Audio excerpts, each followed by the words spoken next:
फटाफट breaking news निकल के आ रही है। तो दोस्तों मुजफ्फरनगर में 26 को एक और महापंचायत गढ़वाल खाप के राजेंद्र मलिक ने की है घोषणा। जी दरअसल बड़ी खबर निकल के आ रही है, मोदी सरकार की बढ़ने वाली है मुसीबत। दूसरी बड़ी अपडेट पेगासस मामले पर सुप्रीम कोर्ट का बड़ा ऐलान हुआ है। तीसरी बड़ी अपडेट करनाल में किसानों का धरना खत्म, लाठीचार्ज मामले के जांच के आदेश तत्कालीन एसडीएम छुट्टी पर भेजे गए हैं। चौथी बड़ी अपडेट में आपको बताएंगे तो दोस्तों पंजाब में राजनीतिक पार्टियों संग 32 किसान संगठनों की बैठक आज, बीजेपी को नहीं मिला न्योता, पंजाब चुनाव से पहले बड़ी गुटबाजी। अगली अपडेट में बताएंगे दोस्तों गुजरात में लगा भाजपा को बड़ा झटका, आखिरकार मुख्यमंत्री ने दिया इस्तीफा। बड़ी खबर निकल के आ रही है कि दोस्तों इस बार इस इस्तीफे के बाद कहीं ना कहीं एक तरीके से भाजपा 100 सीटों पर आई थी और अब भाजपा का जो अंदरूनी सर में था गुजरात में हो रहा था सफाया। जी हाँ, इसके बारे में आपको बताएंगे। इस बीच मुंबई में हुए गैंग रेप केस में फास्ट ट्रैक कोर्ट से लेकर उद्धव ठाकरे सरकार ने उठाया बड़ा कदम। वहीं न्यूज पोर्टल पर आईटी रेड के बाद भाजपा सरकार पर हमलावर हुआ विपक्ष। तो वहीं पश्चिम बंगाल से भी कुछ एक बड़ी खबर निकल के आई है, लेकिन तालिबानी महिलाओं ने भी कुछ एक बड़ा, महिलाओं ने तालिबान के सपोर्ट में उतर गई हैं अफगानी महिलाएं। जानेंगे आखिर कैसे। इस बीच एमजे अकबर को हटाने के लिए 150 से अधिक पत्रकारों ने वियान न्यूज को पत्र लिखा है। क्या है पूरा मामला तो एक एक करके जानेंगे। विधानसभा में उससे पहले आखिर क्यों दिया है इस्तीफा वो भी बताएंगे, एक एक करके जानेंगे। तो दोस्तों ओवैसी यूपी में आने के बाद मच गया है हलचल, मुख्तार अतीक सब आखिर कैसे ओवैसी के समर्थन में जा रहे हैं। तो सबसे बड़ी खबर आपको बताएंगे जहां पर अमेरिका ने आखिर सऊदी का साथ क्यों छोड़ दिया है, हटाए हैं मिसाइल रक्षा प्रणाली, वो भी आपको बताएंगे। सऊदी और मुस्लिम देश एकजुट हो रहे हैं, अमेरिका को करारा झटका लग रहा है, तो एक एक करके बताएंगे। लेकिन उससे पहले एक छोटा सा निवेदन, अगर आपने चैनल को अभी तक सब्सक्राइब नहीं किया तो चैनल को सब्सक्राइब करो। और अगर आप भी मानते हैं कि प्रधानमंत्री नरेंद्र मोदी के नेतृत्व में देश कोविड-19 से न केवल लड़ने में विफल हुआ बल्कि देश की विदेश नीति भी पूरी तरीके से चौपट रही और 3 कृषि काले कानूनों का पुरजोर विरोध करते हुए किसानों के प्रदर्शन का समर्थन करते हैं, तो इस वीडियो को लाइक करके अपना समर्थन दर्ज करें। दरअसल पहली बड़ी अपडेट निकल के आ रही है। तो दोस्तों मुजफ्फरनगर में 26 को एक और महापंचायत गढ़वाल खाप के राजेंद्र मलिक ने की घोषणा। दरअसल गढ़वाल खाप के चौधरी राजेंद्र मलिक के मुताबिक कुछ दिन पूर्व संयुक्त किसान मोर्चा द्वारा आयोजित की गई महापंचायत में किसानों की समस्याओं को सही तरीके से नहीं रखा गया था, जिसके चलते इस महापंचायत का आयोजन फिर से किया जाएगा। मुजफ्फरनगर यूपी के जनपद मुजफ्फरनगर में महापंचायत की जा रही है। इस बार 26 सितंबर को हिंदू मजदूर किसान महापंचायत बुलाई गई है। इसमें गढ़वाल खाप के मुताबिक राजेंद्र चौधरी मलिक भी अपना समर्थन दिया है और बड़े पैमाने पर फिर से किसानों ने प्रदर्शन का ऐलान किया है। हालांकि एक और बड़ी अपडेट निकल के आई जहां पर करनाल में किसानों का धरना खत्म हो गया, लाठीचार्ज मामले में जांच के आदेश दे दिए गए हैं और इस बीच तत्कालीन एसडीएम जो है वो छुट्टी पर भी भेज दिए गए हैं। और आपको बता दें कि किसानों को मुआवजा भी मिलेगा, मारे गए किसानों के परिवार वालों को नौकरी भी मिलेगी।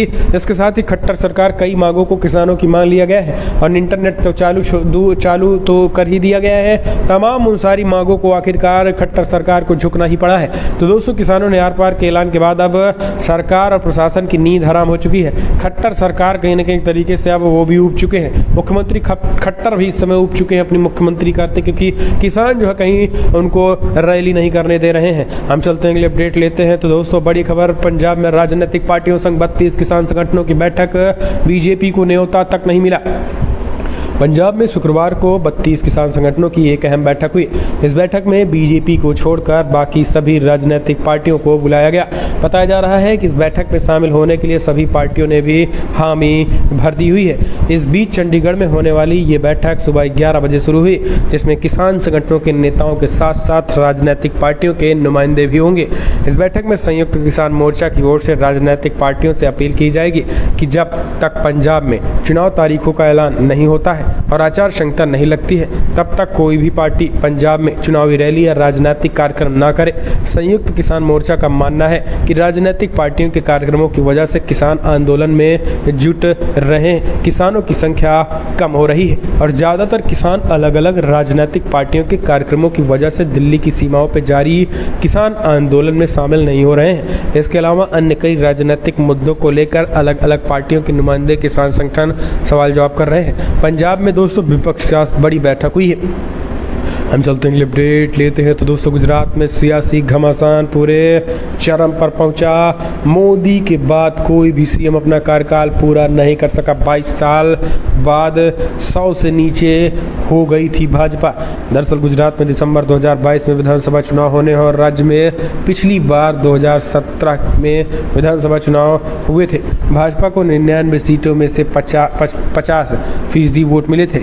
इस चुनाव में भाजपा को वोट फीसदी 1% जरूर बढ़ा था, लेकिन 22 साल बाद उनकी सीटों 100 के नीचे चली गई थी। इससे पहले 1995 में भाजपा को 121 सीटें पर जीत मिली थी।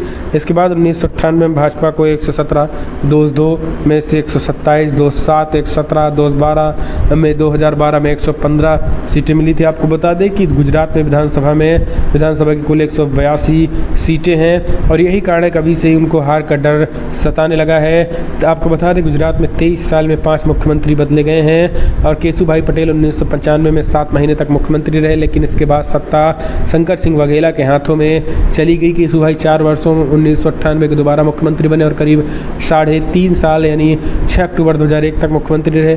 केशुभाई के बाद नरेंद्र मोदी 7 अक्टूबर 2001 को प्रधान मुख्यमंत्री के तौर पर वे 22 मई 2014 तक इस पद पर रहे हैं। उसके बाद आनंदीबेन पटेल 7 अगस्त 2016 तक 2 साल तक के लिए 3 महीने मुख्यमंत्री रही। आनंदीबेन के इस्तीफे के बाद विजय रूपाणी को राज्य की कमान मिली और वे दिसंबर 2017 तक मुख्यमंत्री रहे।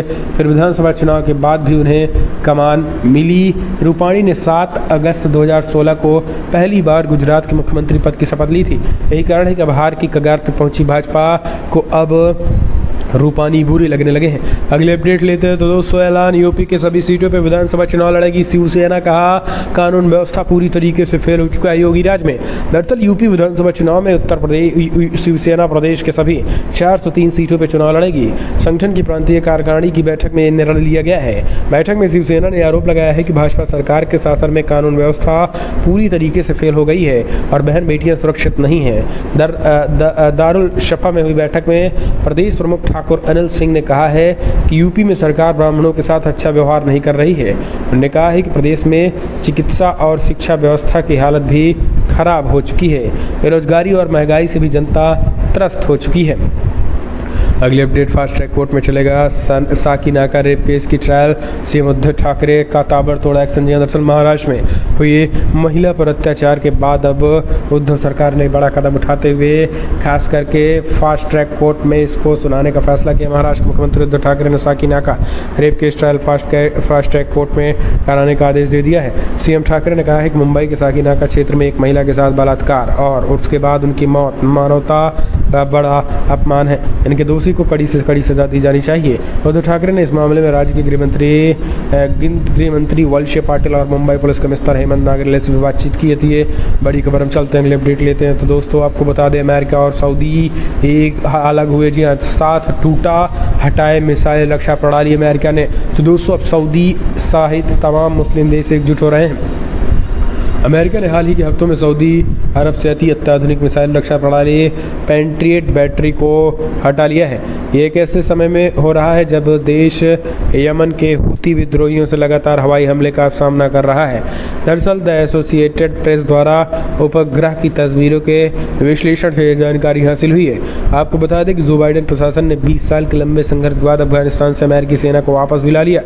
रियाद से बाहर प्रिंस सुल्तान एयरबेस से सुरक्षा प्रणाली को हटाने का ये घटनाक्रम ऐसे समय में हुआ है जब अमेरिका के खाड़ी अरब सहयोगियों ने अफगानिस्तान से अमेरिकी सैनिकों को अफरा तफरी वाले माहौल में वापसी दे दी गई। ईरान का मुकाबला करने के लिए अब प्रायद्वीप में हजारों अमेरिकी सैनिक बने हुए हैं। खाड़ी अरब देशों को अमेरिका की भविष्य की योजनाओं को लेकर चिंता सता रहा है, क्योंकि उनकी सेना एशिया में बढ़ते सैन्य खतरों को मानती है और उसके लिए उसे मिसाइल रक्षा प्रणाली की भी जरूरत है। वही विश्व शक्तियों के साथ ईरान के परमाणु समझौते के खत्म होने के बाद इसको लेकर वियना में हो रही तालिब बातचीत भी अटक गई है, जिससे क्षेत्र में आगे संघर्ष के खतरे बढ़ गए हैं। दरअसल राइस यूनिवर्सिटी के James A baker institute for public policy के एक स्वाति क्रिस्टोन ने ये धारणाएं बताई हैं। बहुत बड़ी खबर, हम चलते हैं अगले अपडेट लेते हैं। तो दोस्तों अब मिली आज़ादी, पहली बार तालिबान के सपोर्ट में उतरी अफगानिस्तान की महिलाएं। जी हाँ, दरअसल अफगानिस्तान में कुछ महिलाएं शनिवार को तालिबान का समर्थन करने के लिए सड़कों पर उतरी और इससे पहले ये काबुल यूनिवर्सिटी को लेकर के लेक्चर थिएटर में एकत्रित हुई थी। इस दौरान उन्होंने कहा है कि तालिबान के भेदभाव वाले नियमों का पालन करने के लिए तैयार है। करीब 300 महिलाओं ने बुर्के में सिर से लेकर पैर तक शरीर पूरा कवर किया हुआ था।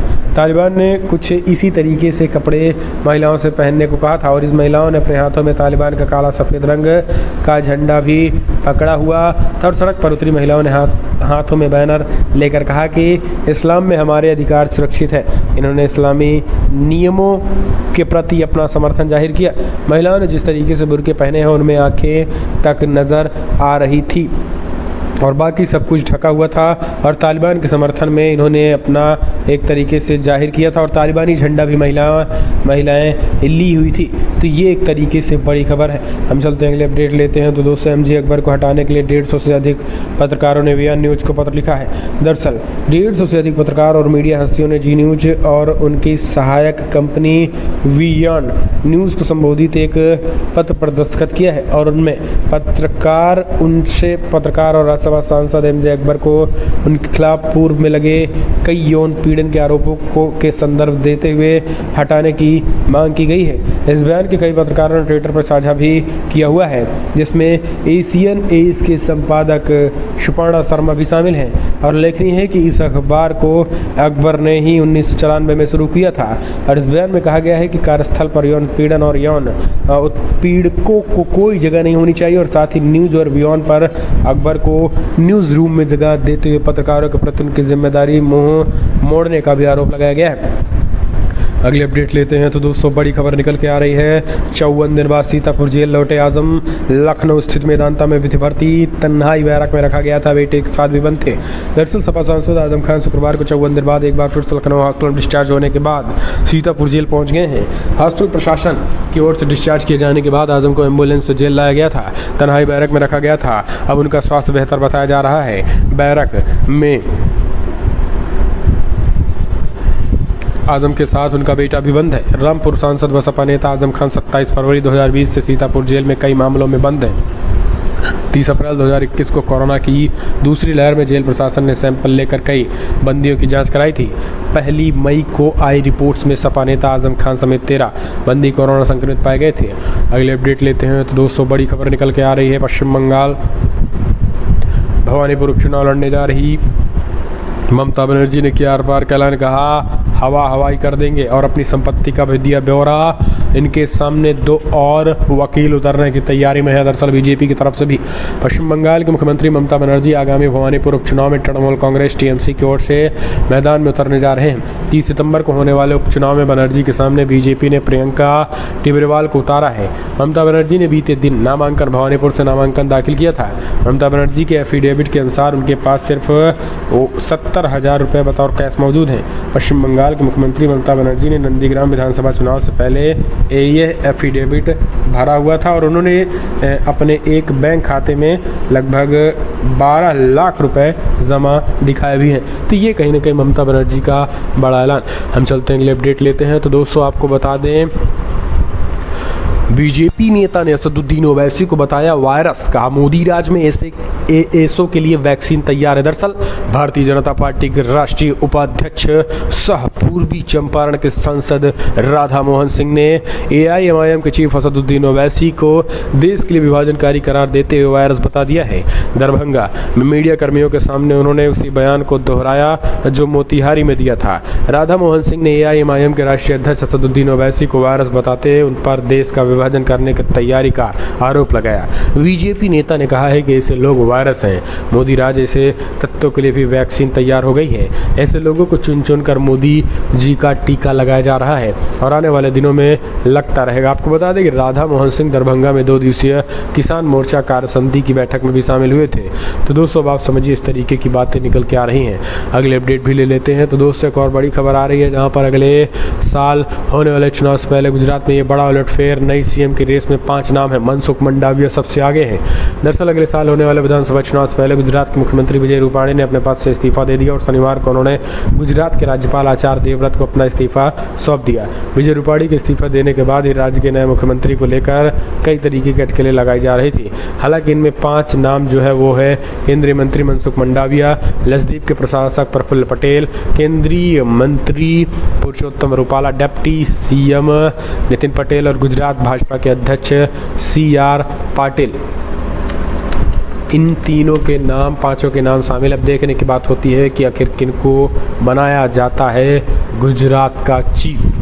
हम चलते हैं, अगले अपडेट लेते हैं। तो दोस्तों एक और बड़ी खबर निकल के आ रही है। आपको बता दें, कर्नाटका में बीजेपी ने प्राचीन हिंदू मंदिर का किया ध्वस्त। नितिन राउत बोले, अब कहाँ गए हैं भाजपाई, कोई विरोध नहीं करेगा। महाराष्ट्र में धार्मिक स्थलों के खासतौर पर मंदिरों को न खोले जाने पर भाजपा और भाजपा समर्थकों द्वारा विरोध किया जा रहा है। राज्य में सत्तारूढ़ ठाकरे सरकार आरोप लगाए जा रहे हैं कि वो जानबूझकर धार्मिक स्थल खोलने की अनुमति नहीं दे रहे हैं। इस मामले में सामाजिक कार्यकर्ता अन्ना हजारे ने भी आंदोलन करने का ऐलान किया था। इसी बीच खबर सामने आई है कि कर्नाटका में भाजपा सरकार द्वारा दी गई अनुमति के बाद एक प्राचीन मंदिर को गिरा दिया गया है, जिसका वीडियो सोशल मीडिया पर वायरल भी हो रहा है। इस वीडियो में देखा जा सकता है कि मंदिर को ढहा दिया गया था, लेकिन भाजपा शासित राज्यों में मंदिर को तोड़े जाने की खबर भी किसी भी न्यूज चैनल पर दिखाया नहीं गया और न ही किसी हिंदूवादी संगठन के कार्यकर्ताओं को उनका विरोध किया गया। वहीं अगर किसी गैर भाजपा शासित राज्य में इस तरीके से मंदिर में गिराया गया होता तो अब तक तो राज्य सरकार के खिलाफ हिंदुत्ववादी संगठनों ने मोर्चा खोल दिया होता। अगली अपडेट भी ले लेते हैं। तो दोस्तों एक और बड़ी खबर निकल के आ रही है। आपको बता दें, बिग ब्रेकिंग न्यूज़ के तहत यूनिवर्सिटी और केंद्र सरकार नहीं, AMU का छात्र संघ लेगा जिन्ना की तस्वीर हटाने का फैसला। जी हाँ, दरअसल अलीगढ़ मुस्लिम यूनिवर्सिटी में लगी पाकिस्तान के कायदे आजम मोहम्मद अली जिन्ना की तस्वीर को लेकर एक बार फिर से चर्चाएं शुरू हो गई हैं। अलीगढ़ के एक बीजेपी कार्यकर्ता ने इस मामले में PM नरेंद्र मोदी को खून से एक पत्र लिखा है। पत्र में जिन्ना को भारत माता के टुकड़े वाले करने वाला बताकर जल्द से जल्द तस्वीर हटवाने की मांग की गई है। जबकि साल 2018 लोकसभा में एक सवाल के जवाब के संबंध में केंद्र सरकार पहले ही कह चुकी है कि तस्वीर हटाने का फैसला AMU की छात्र संघ यूनियन लेगी। वहीं AMU प्रशासन ने इस बारे में मामले में पल्ला झाड़ते हुए कहा है कि तस्वीर लगाने हटाने से उनका कोई संबंध नहीं है। गौरतलब है कि पूर्व में सांसद सतीश गौतम ने भी इस मामले को उठा चुके हैं। हम चलते हैं, अगले अपडेट लेते हैं। तो दोस्तों करनाल में किसानों का धरना खत्म, ये हमने आपको बताया ही था। इस बीच अगले अपडेट लेते हैं। तो दोस्तों बिग ब्रेकिंग निकल के आ रही है, जहां पर योगी आदित्यनाथ सरकार शराब माफियाओं पर शिकंजा, 600 चिन्हित, 3400 पर FIR, अब तक 534 गिरफ्तार। जी हाँ, यूपी की योगी सरकार शराब माफियाओं पर कहर बनकर टूटी। योगी सरकार ने लोगों की जान से खेलने वाले करीब 600 शराब माफियाओं को चिन्हित किया है। वहीं अब तक 3400 मुकदमे दर्ज हुए पर 534 से ज़्यादा शराब माफियाओं को गिरफ्तार किया जा चुका है। वहीं 11 माफियाओं को प्रॉपर्टी जब्त की जा चुकी है। सरकार में मिले आंकड़ों के मुताबिक अब तक 101 शराब माफियाओं की 13 करोड़ से ज़्यादा कीमत की संपत्ति जब्त की गई है। जब वहीं 367 पर गैंगस्टर एक्ट के तहत भी कार्रवाई की गई है। तो शराब माफियाओं को लेकर योगी सरकार की जीरो टॉलरेंस की नीति बताई जा रही है। हम चलते हैं, एक और अपडेट ले लेते हैं। तो दोस्तों आज से बीजेपी का होगा पन्ना प्रमुख अभियान शुरू करेंगे। दरअसल पन्ना प्रमुख की चर्चा पहली बार तब हुई थी जब प्रधानमंत्री नरेंद्र मोदी ने पन्ना प्रमुख को जिताने के लिए धन्यवाद दिया था और आम जनता के बीच चोर चर्चा तेज हो गई है। शुरुआत हो गया है। पन्ना प्रमुख के जरिए जो है वो भारतीय जनता पार्टी जीतने की कोशिश कर रही है। हालांकि आपको बता दें कि जीतने की कोशिश बीजेपी कर तो रही है, इसी के तहत वो कार्य भी अपना शुरू कर रहे हैं। हम चलते हैं, अगले अपडेट लेते हैं। तो दोस्तों यूपी में बड़ी खबर निकल के आई है, जहां पर प्रियंका गांधी ने किया है बड़ा ऐलान और प्रियंका गांधी रायबरेली पहुंची और उन्होंने कह दिया है कि इस बार भाजपा का सफाया तय है। दरअसल उन्होंने कहा है कि जिस तरीके से बूथ लेवल पर कांग्रेस पार्टी की तैयारियां जोरों शोरों पर चल रही है, उसको देखते हुए प्रियंका गांधी ने हुंकार भरी और बड़े पैमाने पर कल कांग्रेसियों को एकत्रित किया। कांग्रेसियों को एकत्रित करते हुए उन्होंने कह दिया है कि फिलहाल किसी भी कीमत पर अब भारतीय जनता पार्टी के फर्जी कामों को हम दिखाते रहेंगे और किसी भी तरीके से किसी को अब यूपी में राज करने नहीं देंगे। अगले अपडेट, समाजवादी पार्टी के पूर्व सांसद फूलन देवी की लगवाई मूर्ति 20 सितंबर को रायबरेली में होगी अनावरण। जी हमने आपको बताया कि अखिलेश यादव भी रहेंगे और इसके साथ ही ये अनावरण किया जाएगा, जो कि एक बड़ी रिपोर्ट्स निकल के आई है। अब एक और अपडेट लेते हैं। तो दोस्तों आपको बता दें, न्यूज पोर्टलों पे जो आईटी से रेड पड़ रहे हैं उसको लेकर कांग्रेस पार्टी समेत तमाम विपक्षी पार्टियों ने मोर्चा खोल दिया है। आयकर विभाग ने शुक्रवार को खास करके न्यूज़ क्लिक पर जिस तरीके से बड़ा हमला बोला है, ऑनलाइन पोर्टल न्यूज़ क्लिक और न्यूज़ लॉन्ड्री के परिसर में आईटी रेड मारी गई है। और इसी के बाद से अब ये बड़ी खबर आई है कि विपक्ष ने जमकर हमलावर हुए हैं। विपक्ष का कहना है कि किसी भी तरीके से हम इस चीज़ को बीजेपी डरी हुई है और इस वजह से इस तरीके का कार्य कर रही है। अगले अपडेट, रूपाणी के इस्तीफे के बाद टीएमसी सांसद का मोदी साहब पर तंज बोले, इन्हें लगता है कि मुख्यमंत्री म्यूजिकल चेयर्स खेलने के लिए हैं। दरअसल गुजरात के अगले साल होने वाले चुनाव से पहले बीजेपी में 25 फुट के बीच अब जो बड़ी खबर आई है, विपक्ष जमकर हमलावर है। कांग्रेस पार्टी ने सीधा हमला बोलते हुए कहा है कि ये खुन्नस गुजरात के सीएम ने दिया इस्तीफा, ये विधायक खरीद मुख्यमंत्री नहीं बना पाने की मोदी शाह की खुन्नस है, इसलिए गुजरात के सीएम को इस्तीफा देना पड़ गया है। इसके साथ ही टीएमसी के सांसद डेरेक ओब्रायन ने कहा है कि अब मुख्यमंत्री म्यूजिकल चेयर्स खेलने के लिए बने हुए हैं, इसीलिए इनका इस्तीफा ले लिया गया है। तो चारों तरफा चौतरफा विरोध हो रहा है, लेकिन सबसे बड़ा सवाल कि क्या कोई टकर रहा